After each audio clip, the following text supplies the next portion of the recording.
जो चुनावी प्रक्रिया पूरा जिस पे टिका हुआ है उसका अविश्वसनीय होना ये ठीक नहीं है। हम जिसको वोट दे रहे हैं वो हमारा वोट सुरक्षित नहीं, हमको पता नहीं है कि हमने जिसको वोट दिया उसको वोट गया कि नहीं, हम देख ही नहीं पा रहे हैं। ईवीएम हैक हो सकता है, ईवीएम टेम्पर्ड हो सकता है, ईवीएम आदमी ने बनाया है, आदमी उसमें कोई भी चेंज कर सकता है, वो आदमी के वश में है। भारतीय जनता पार्टी चाहती है कि ईवीएम से ही चुनाव हो, देश की आम जनता चाहती है कि बैलेट पेपर से चुनाव हो। बीच में बच गया विपक्षी पार्टियां। विपक्षी पार्टियों का रुख स्पष्ट नहीं है। बॉम्बसेफ ने इसमें बड़ा आंदोलन किया है और जन जन तक पहुंचा दिया है कि ईवीएम एक बेईमान मशीन है, हम उसको नकार नहीं सकते हैं। अगर राजनीति इसको यहाँ से आगे ले जाती है इस मुद्दे को, जब तक इस मुद्दे का पूरी तरह से राजनीतिकरण नहीं होगा तब तक इस मामले का कोई समाधान होता हुआ नहीं दिखता। लगातार हम ईवीएम से जुड़ी हुई खबर आपको दिखा रहे हैं। पूरा मामला सुप्रीम कोर्ट पहुंच गया है, लेकिन सबके मन में एक ही सवाल है, 2024 का चुनाव बैलेट पेपर से होगा या फिर ईवीएम से करवाया जाएगा। ये बहुत बड़ा सवाल इस वक्त का है। मेरे साथ डॉक्टर ओम सुधा हैं, लगातार ईवीएम के खिलाफ मुहिम चलाते रहते हैं। क्या लगता है 24 में क्या होगा, बैलेट पेपर चुनाव होगा या फिर ईवीएम से?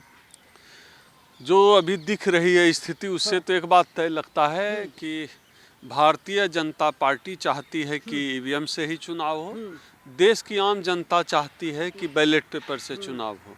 बीच में बच गया विपक्षी पार्टियां। विपक्षी पार्टियों का रुख स्पष्ट नहीं है, पता नहीं उनको क्या लगता है, लेकिन मुझे ईवीएम के मामले में सीधा सा स्पष्ट सा एक लाइन दिखता है। ये लाइन जो है जनता वर्सेस भाजपा सरकार का है, तो ये बीच का एक लाइन जो है यही है। बाकी विपक्षी पार्टियों का रुख स्पष्ट नहीं है। एक एस्पेक्ट इसका सबसे बड़ा ये है कि ईवीएम को लेकर सामाजिक आंदोलन अपना एक्सट्रीम टच कर चुका है।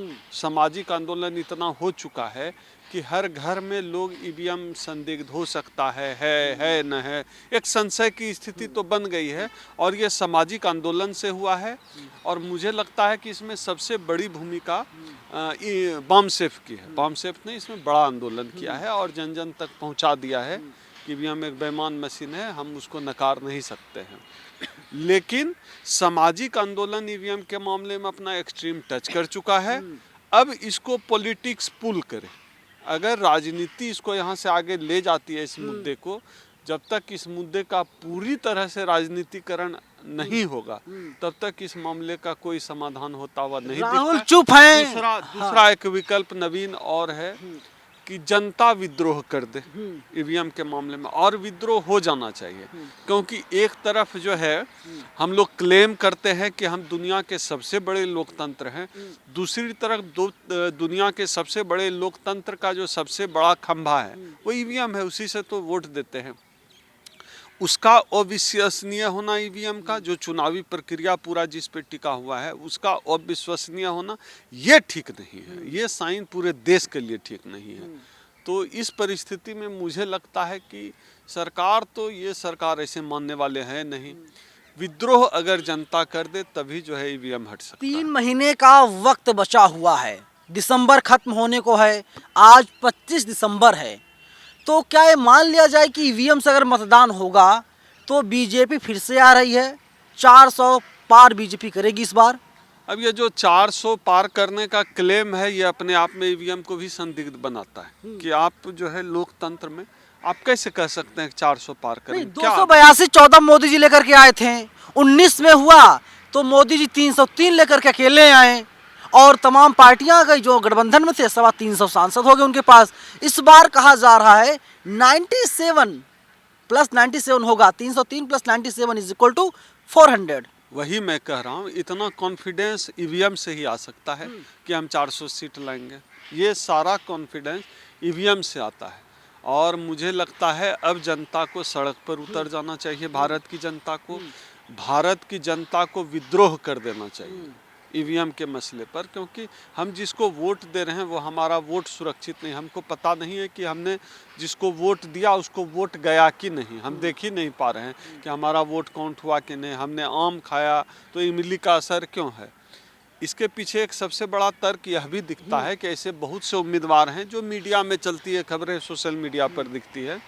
ऐसे बहुत से उम्मीदवार मिलते हैं लाइव कैमरे पर, जो कहते हैं कि ठीक है मेरी पत्नी ने भी मेरा वोट हो सकता है मुझे नहीं दिया हो, लेकिन मेरा वोट तो मुझे मिलना चाहिए। तो उनके बूथ पर उनका वोट गायब हो जाता है जो उम्मीदवार हैं। इसका मतलब है कि कोई शंका की बात नहीं है कि ईवीएम संदिग्ध है। एक और मसला, मैं थोड़ा टेक्नोलॉजी की भी बात करूंगा नवीन, कि आप देखिए अभी जो चांद पे रोवर गया था, खराब हो गया, तो यहाँ से इसरो कह रहा है कि हम उसको रिपेयर कर रहे हैं, ठीक कर रहे हैं। चांद पे कोई रोवर गया है, उसको धरती पर से जो है रिपेयर किया जा सकता है, और ईवीएम जो है उसको हैक नहीं किया जा सकता है। तो ये जनता को मूर्ख बनाए रखने का खेल है। ईवीएम हैक हो सकता है, ईवीएम टेम्पर्ड हो सकता है, ईवीएम आदमी ने बनाया है, आदमी उसमें कोई भी चेंज कर सकता है, वो आदमी के वश में है। इसलिए ईवीएम ईमानदार है, एकदम अनटेम्पर्ड है, ये सब हम लोग तो यकीन नहीं करते, हम लोग ये विश्वास नहीं करते। विज्ञान का दौर है, सब कुछ हो सकता है। अगर चांद पर का जो रोवर है वो धरती से हो सकता है रिपेयर, तो ईवीएम हैक होना कोई बड़ी बात नहीं। ईवीएम हैक हो सकता है और ईवीएम हैक होता है। ईवीएम हैक होता है तो जनता, क्या लगता है आपको, जनता विद्रोह करेगी 24 में या 24 के पहले? देखिए, ट्यूनेशिया जैसे देश में विद्रोह हो सकता है, मिस्र में विद्रोह हो सकता है, पाकिस्तान, चीन, नेपाल, सब जगह विद्रोह हो सकता है। भारत में विद्रोह होगी इस बात से मुझे आशंका है। आज तक इस भारत देश पर जितने भी बाहर से लोग आए, सब ने जो है शासन किया, सब हराए। भारत का जीतने का कोई, देश के तौर पर भारत के जीतने का कोई इतिहास नहीं है। राष्ट्र के तौर पर हमने कोई लड़ाई जीती हो ऐसा कोई, मुगल आए, शक आए, हून आए, सब आए, अंग्रेज आए, पुर्तगीज आए, सब ने हमारे ऊपर शासन किया है। तो भारत में विद्रोह होगा, मैं इस बात को संदेह की दृष्टि से देखता हूँ। यहाँ विद्रोह नहीं हो सकता। दुनिया के और देशों में अगर आप जनता को मारें तो जनता चिल्ला पड़ती है, जनता लड़ पड़ती है, भीड़ पड़ती है। भारत में जनता को 4 लाठी मारिए तो और झुक जाएगा, कहेगा 4 लाठी और मारो, कम क्यों मारे हमको। तो भारत में है ही नहीं विद्रोह की प्रवृत्ति, हो ही नहीं सकता, इम्पॉसिबल, नामुमकिन। तो फिर 24 में मोदी जी आ रहे हैं, आप लोग ये मान रहे हैं? जो लक्षण है उससे तो यही लगता है। ये अलग बात है कि हम लड़ने वाले लोग हैं, हम आंदोलनकारी लोग हैं, हम मिशनरी लोग हैं, हम तो लड़ेंगे भैया। नहीं, आप लड़ाई लड़ेंगे, लेकिन सवाल है कि राहुल गांधी, सोनिया गांधी, प्रियंका गांधी, कोई नहीं बोल रहा है।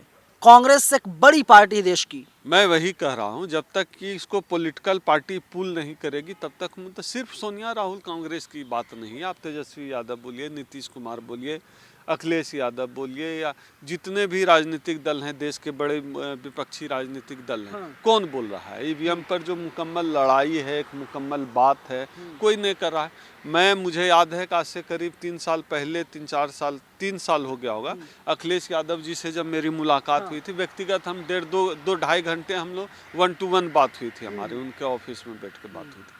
तो ईवीएम पर कहा था, उनसे चर्चा हुई थी, उन्होंने कहा था देखते हैं, सुनते हैं, करते हैं, एक्सपर्ट की राय लेते हैं। तो इसमें बहुत मसला है नहीं, एक्सपर्ट वाला मशीन है, आदमी बनाया है, बेईमानी हो ही सकता है। और आपको राजनीतिक दल में है, आप अगर आपको लगता है चुनाव संदिग्ध है, तो सबसे पहले तो राजनीतिक दल को खड़ा हो जाना चाहिए। जनता अपना फर्ज निभा रही है, जनता लड़ रही है, और हम लोग जनता के लोग हैं, हम लड़ रहे हैं, मतलब जनता के रूप में मेरी जो भूमिका है उसका हम ईमानदारी से निर्वहन करने की कोशिश कर रहे हैं। जिसको संविधान की चिंता है, जिनको लोकतंत्र की चिंता है, वो लड़ रहा है, तो हम लड़ रहे हैं। तो अब एक रास्ता बचा हुआ है, सड़क के अलावा कोई ऑप्शन नहीं है, कोई विकल्प नहीं है। उतरना होगा, सड़क पे उतरना होगा, लड़ना होगा, भिड़ना होगा, तभी हम ईवीएम को हटा पाएंगे, विद्रोह करना। अच्छा, बीजेपी वाले तर्क देते हैं, तर्क यही देते हैं कि देखिए अगर बैलेट पेपर चुनाव होगा तो पेड़ों को काटना पड़ेगा, जंगलों को काटना पड़ेगा, कागज कहाँ से बनेगा, लकड़ी लानी पड़ेगी, और लकड़ी कहाँ से आएगी जब जंगल को काटा जाएगा तब। देखिए, इतना हास्यास्पद बात इससे अधिक हो ही नहीं सकता है। महाराष्ट्र में जंगल 1 रुपया जो है, 100 एकड़ का 1 रुपया दे के जंगल बेचे गए, कितना प्रोटेस्ट हुआ।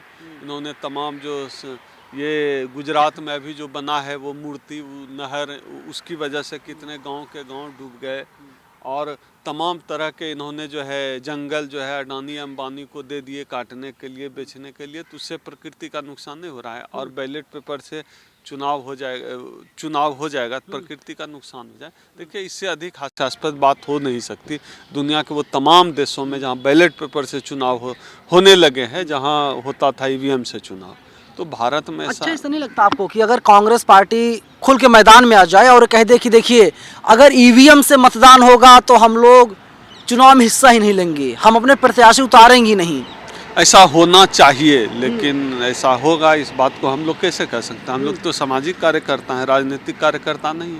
अब ये बड़ी बड़ी बातें हैं, हम छोटे लोग हैं, बड़ी बातें हैं, राहुल गांधी क्या करेंगे, प्रियंका गांधी, बड़ी बड़ी बातें हैं। हम लोग बाबा साहब को मानने वाले हैं, बाबा साहब के छोटे सिपाही हैं। हमारी दुनिया छोटी है, हमारी दुनिया सड़क की दुनिया। सड़क पे तो आवाज़ है, सड़क पे तो हम लड़ रहे हैं, भिड़ रहे हैं। जो होगा देखा जाएगा। जो होगा देखा जाएगा। और ईवीएम को टेम्पर किया जा सकता है, ईवीएम को हैक किया जा सकता है, ईवीएम में सेटिंग की जा सकती है, साफ तौर पर डॉक्टर ओम सुधा कह रहे हैं। और ईवीएम हमेशा से जो है कि विश्वसनीय मशीन कभी नहीं रही है, अविश्वसनीय मशीन रही है, और जिस पर लगातार कई सवाल भी खड़े हुए हैं। चाहे बीजेपी के नेता हों, चाहे कांग्रेस के नेता हों, वे लोग लगातार सवाल खड़े करते रहते। ईवीएम एक बेईमान मशीन है, लेकिन मौजूदा नरेंद्र मोदी की सरकार और चुनाव आयोग मानने के लिए तैयार नहीं कि ईवीएम एक चोर और बेईमान मशीन है। आप लोग हमें कमेंट बॉक्स में ज़रूर बताइएगा कि ईवीएम बेईमान मशीन है, चोर मशीन है या फिर ईमानदार मशीन है, क्योंकि आप लोग भी जाते हैं मतदान करने के लिए और चुनते हैं प्रत्याशियों को, चुनते हैं आप लोग नेता को, चुनते हैं पॉलिटिकल पार्टियों को। कमेंट बॉक्स आपके लिए खुला हुआ है। कैमरा पर्सन आशीष के साथ मैं नवीन कुमार नंदन, national Dastak, north venue, Delhi. National Dastak की आपसे गुजारिश है कि अगर इसको बचाना चाहते हैं तो नेशनल दस्तक को सब्सक्राइब करने के लिए रेड कलर के सब्सक्राइब बटन को दबाएं, फिर बेल आइकन की घंटी दबाएं। नेशनल दस्तक को बचाने के लिए बहुत जरूरी है कि हर खबर को शेयर करें, लाइक करें, कमेंट जरूर करें।